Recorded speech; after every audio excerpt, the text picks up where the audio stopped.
It's been a while. Welcome back, new glasses, to another episode of Crafty Koi. Now, what we have been, well, I haven't been up to much since the Newark show. Basically, I had a bit of time off. Not for any, well, for a couple of reasons. I needed a bit of a break. Secondly, the reason why it's been so long is because I was waiting for supplies to arrive, and there was some delays. I'm just going to say there was some delays. That's all that needs to be said. But I've got some bits now, which means that it's given me the opportunity now to crack on. So I have done a little bit more though since the last episode, which was the electrics being fitted with George.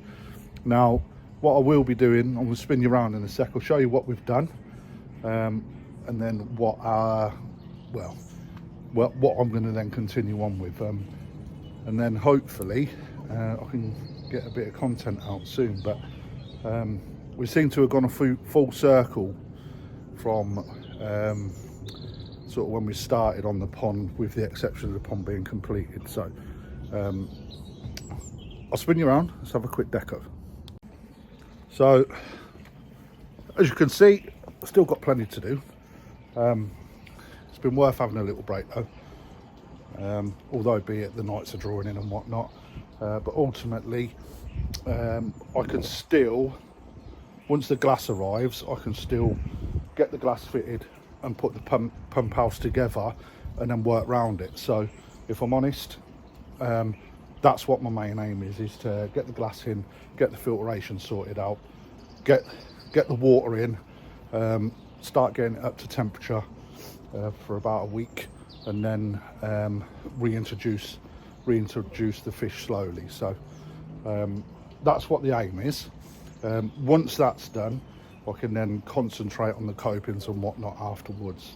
If I'm honest, I'm not too overly fussed about that. With regards to here, I have picked myself up some external lights.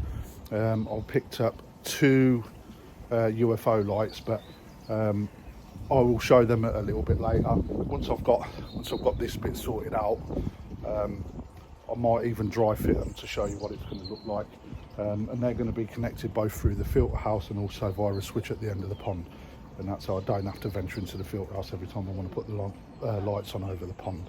So right, bear with me. I'm going to crack on with some of that, and I'll come back and let you know how we're getting on. Right then, so I've done one already. It went better than any of the others, which really annoys me sometimes, but I think that is because when you sort of get work, I'm not a builder, as I tell everyone every time, right? But yeah, that one's the one that I've just done, slotted on a right treat. Okay, so I've got one more left to do. So I'm just going to show you, for those people that have never built a pergola like I haven't before. Don't just dump it on the top, drill it down, nothing like that. It's about making some little insertions and shit. But because believe it or not, when I've put these posts on, the holder things, they're not linear straight. So the tops or the widths are slightly different on each joint. So what I'm going to do is one end is not going to have, it's just going to have a recess without a drop down on the right at the end, but I've compensated for that. So the bit that we get that is in the garden, this bit, will have a little drop down, but I think that will show what I've done. So I'll spin you around. Right then, so basically where the joist is here, okay, it rests on the top. I've marked off either side, both on this side and this side, and I've measured the middle of this section between there and there, because with the other joist I've gone from post to post.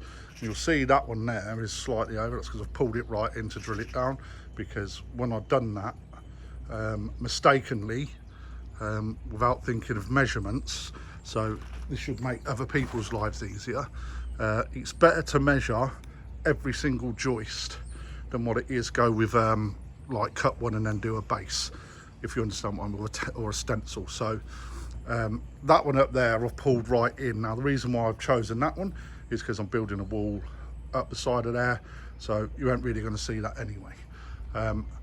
But we're going to do this one now. Now one thing I'll show you again, which is a mistake of mine. I measured incorrectly on this on the final little joist that you can see over there. This one here, all right, and you can see that sits down a bit. Now what I am going to do is, with the offcuts that I've just done, the missus is picking up. I'm going all the dogs eating. I'm going to literally raise this up, and then here I'm going to backfill it with some of the offcuts, and then get some wood filler just to make it straighter than what that is, right? But I'm now going to do the joist that goes from there across to there. You can see like them ones look pretty good, but you can see that they're not perfectly measured. There's a little gap there, which is why the joists that are coming across, the cross joints, I'm going to slip that over so you don't get to see it. So that's the game plan just for the single one. I could have done all of them, but you know, let's face it, that's boring as it comes, isn't it? So I'm going to spin you around. So rightly or wrongly, I'm using my dad's old Black & Decker jig. That must be about 40-year-old, but still going strong. So what I've done, like I said, so this side is going against the fence end. So rather than having the section here that normally like drops down onto the wooden bench, all I'm simply going to do is measure halfway across from there to there, and then just have a recess so I can then drill down through the top. Now as you can see, I've already measured roughly where it's going to be, all right, but I'm simply just going to square that, make sure that's square off there, which it is, right, and then I'm simply going to redraw that line where I want it, like so. Next part is, I know that this is 900mm wide, so I'm going to measure out 4.5 centimeters, which is 45mm, without dropping my pencil. I've already dropped one in the pond, so I know that's going to be square. So half, 1, 2, 3, 4 to there, measure twice, cut once, half, 1, 2, 3, 4. That's good, because I know that's square. I'm going to put that on the side there to where the marker is, and then all I'm simply going to do on this occasion is go across like that. Okay, now what I like to do is I like to shade out the area. Apologies for the screaming in the background, right? And then using the jig, let's take the coffee off there because that's going off like a trooper.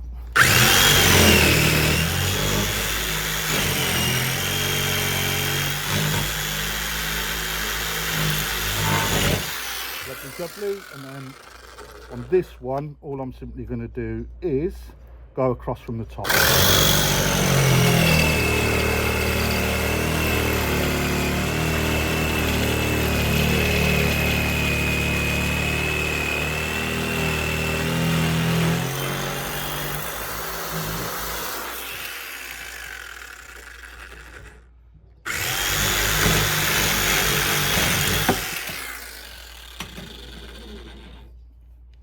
Now what I do know is that there's going to be loads of chippies out there that think they're Jesus, all right? They're going to be telling me, shouldn't have used that for that. Well, I haven't got all the fancy tools, so what I use is the ones to my disposal. So it is only a do-it-yourself project, and I'll get it as looking as nice as I can possibly do it without having to pay someone a fortune to do it for me. So anyway, that's that end done. All I'm simply going to do now is I'm going to bring the other end down, and then we're going to measure that one out.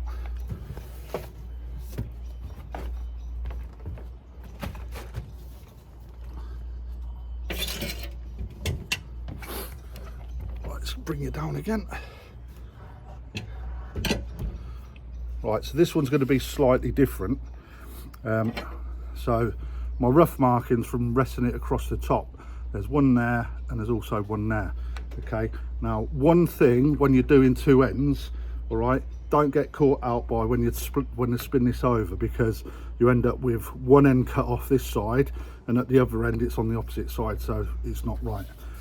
So always double check which side has been cut out down the bottom, and that's going to be this side for me, all right, which is perfect. Now again, I already know this has been squared off, so I'm going to go off the previous marker that I've got or made, like so, and then do the same for that one, just there, right. And there's a bloody good chance this ain't going to work when I go and put it up there anyway. So, and again, because I've kept the measurements the same, all right, so that's half, 1, 2, 3, 4. Do a quick mark off on that. Again, check half, 1, 2, 3, 4. Pack up. Next one, half, 1, 2, 3, 4. Let's do that again. Half, 1, 2, 3, 4. Like so, and then see if they marry up like a glove. Beautiful. And bring that back a bit. Right, and now I know I need to cut that section out. Okay, so let's move that a bit. Let's bring you round. Probably looking in front of the camera.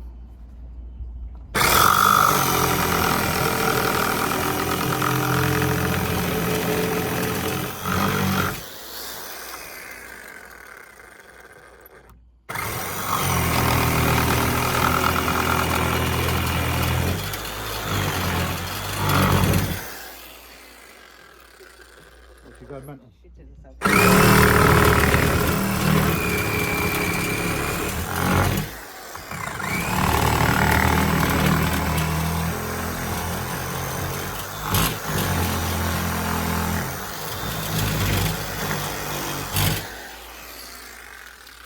Right, so you'll see on there, I've done quite a few little cut-offs. Now the reason for that is because I need to cut across this join here.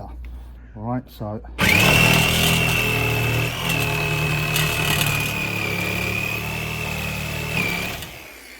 now I'm going to create myself another little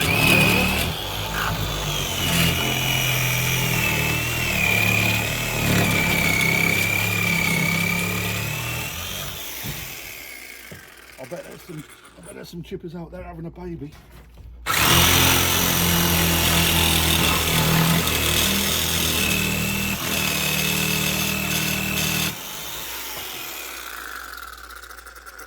Now then, with a jigsaw blade, all right, we tend to find that when we're putting pressure on this, it will bend like that as you go, so you don't always get a nice straight finish. All right, so I have got chisels.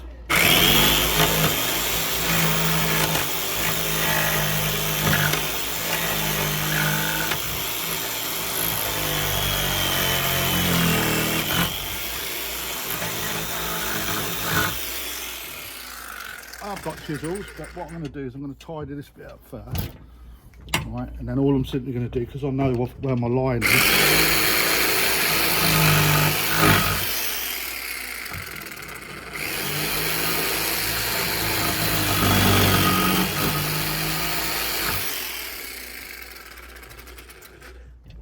right, happy with that. So, ooh, that was rubbish recording. So you can see now, right, I've cut this section here, so this bit is going to be closest to the house. Right, I can already see that that's starting to split just there. Okay, so all I'm going to do is I'm going to drop that down over the joist. All right, so let me spin you around.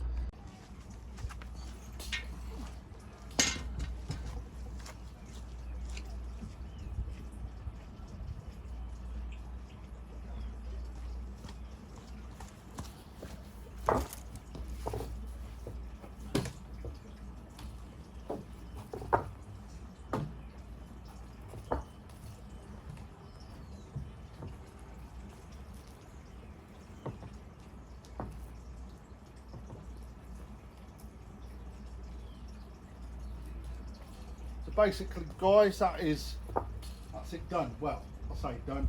I need to, as you can see, measurements have gone wrong over that side again, but I'll look to pull that in when I drill it down anyway. So, you know, there's more than one way to skin a cat, so to speak. But that's as simple as it gets if you want a rough job, which is what I've just done. Right, and so these are the lights that I've bought. I can wait. These are the lights that I've bought to go over the pond. Got them on quite a good deal actually. So these are UFO lights. I'm not sure what we can see there. So UFO lights, LED, the metal in construction. They do need someone to plumb them in. I'm not a spark in. There's a couple of sets of lights on the power units on there that I don't know anything about. So I'm going to have George come back to do these. Now I've got two of these. Now off this. Off of these, that's the only cable that you get that comes with it, which is not a great deal, as you can see. So when you're buying them, make sure you've got enough cable to run them to your switches. I already knew that was the case, but some people will overlook that. Now the tech spec for these, they're 140 lumens. Okay, so when you're buying lights, do not go for the wattage. Okay, you need to go for the lumen and Kelvin rate. So the color temperature for daylight is anything over 3.8 or 3,800 Kelvin. All right, these operate between 4,000 and 4,500. Okay, on top of that, that means that when these are on, it will provide a really decent spread of light at daylight. So when we sat out here at night, it's only going to flood the light downwards out at like you would find a UFO. Hence the reason they're called UFO lights. So therefore, it's not going to spread all over the garden. You will get obviously a little bit of shine, but not loads. So I've got two of them. Now, let's pick you up. Now I am going to put one, right, so that's the front cross beam. Second cross beam, I'm going to put one here and then miss the middle and then put one of the second one back, right, just there. So I'm going to have two lights.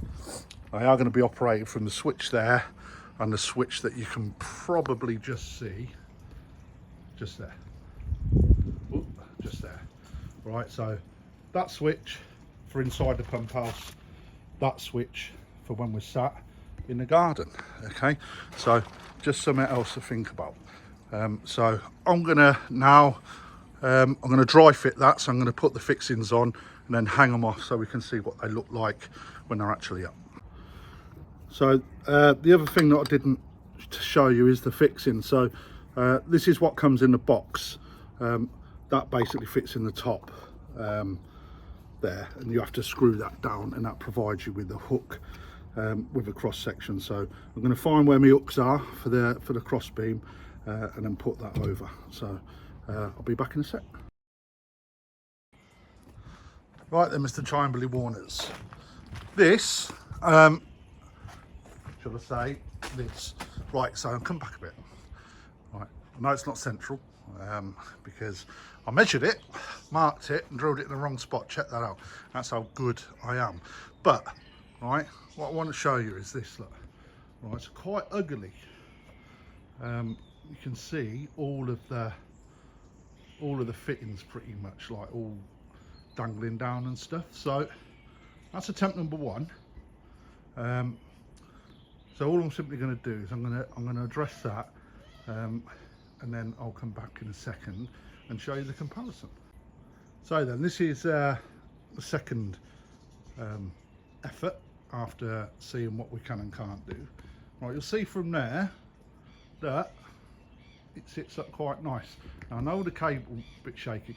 I know all the cables are on show, but all I've simply done is, you see where the carabiner is off the hook on the left? Well, basically that's what I attached to originally, right? So if I come back here,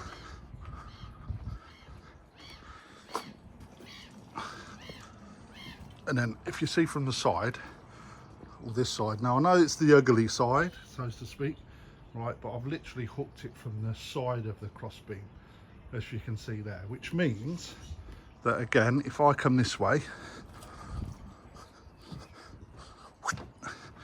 okay, from here, which is the side that we're going to see the pond from the most, all right, that looks a lot tidier.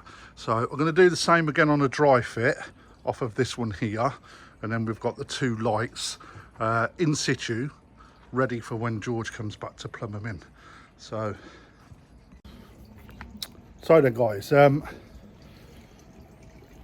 it's a small video, I ain't gonna lie, it is a small one, but it's just something to get one, me back to being motivated, number two, gives you a little insight into where I'm at. You've seen the fish already. I put a little thing out on them already. Starting to take some shape. I'm trying to get that in shot. There we go. Right, so it's starting to take some shape. It may not be the most splendid looking job with regards to the pergola, don't matter. So this stuff here that we've got growing, okay, rightly or wrongly to people's dismay, I really like this plant. It comes up with some lovely orange flowers, and we got it off an old boy that died down the road called Nobby. So it'd be nice. So the intention is to grow jasmine over the top of it as well, I think. But anyway, if you like the video, give us a thumbs up. If you're not already a subscriber, loads of you are, hit the subscribe button, please share it, do all the good YouTubey things, and until the next time, enjoy the call.